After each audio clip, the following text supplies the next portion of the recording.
समाप्त होने वाले हैं।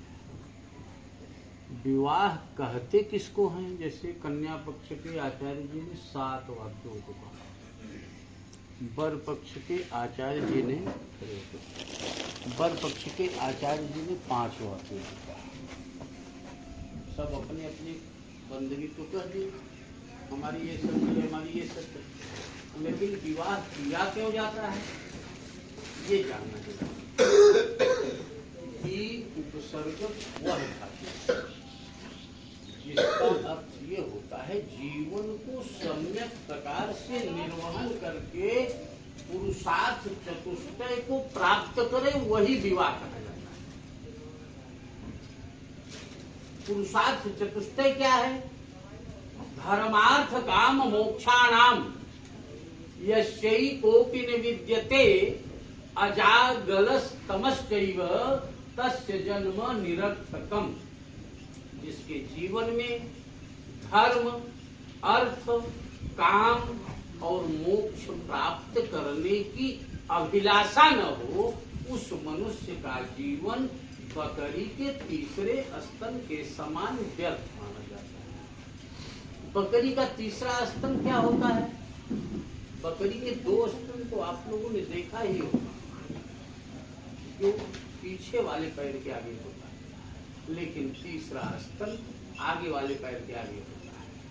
बकरी सिंगल बच्चा कभी नहीं देती, एक साथ 1000 बच्चा दे दे, लेकिन तीसरे स्तन से दूध आने वाला। यदि मनुष्य के जीवन में धर्म की अभिलाषा नहीं, धर्म क्या है?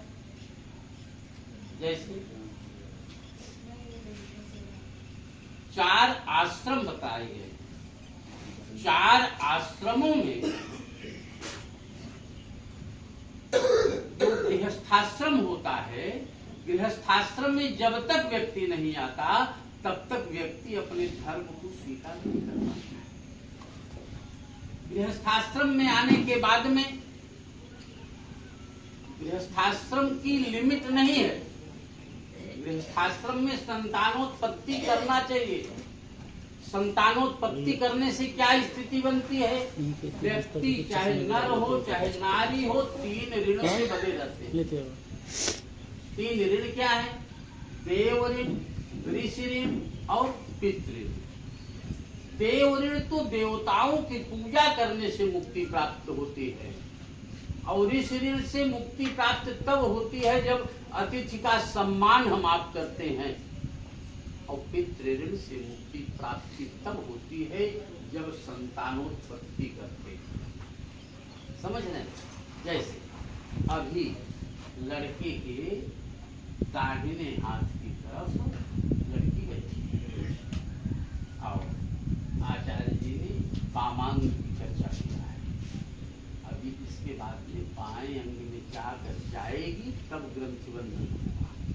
पूजा पाठ करते दरमियान जब तक बाएं अंग में जाएगी नहीं तब तक संतानोत्पत्ति करने की एक्टिविटी बनेगी नहीं। तो पुत्र यदि संतान, पुत्र की प्राप्ति यदि हो जाती है तो पुत्र की परिभाषा शास्त्रों में बताया गया है कि पुम नाम नरकात त्रायति इति पुत्र। पुत्र वह है जो कि पिता को नरक जाने से बचाता। अब रहेगा कि जैसे वर्तमान समय में आपने धान के लावा का उपयोग किया, धान के लावा का ही क्यों उपयोग किया इसको भी जानना आवश्यक है। लावा तो मक्का का भी होता है, गेहूं का भी होता है, लाई धान से ही लाई बनती है। लाई क्यों उपयोग में किया जाता है?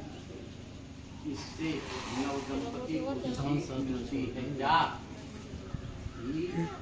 धान के दाने को तपते हुए बालू में डाल दिया जाता है और वह धान अपना रूप परिवर्तित कर लेता है।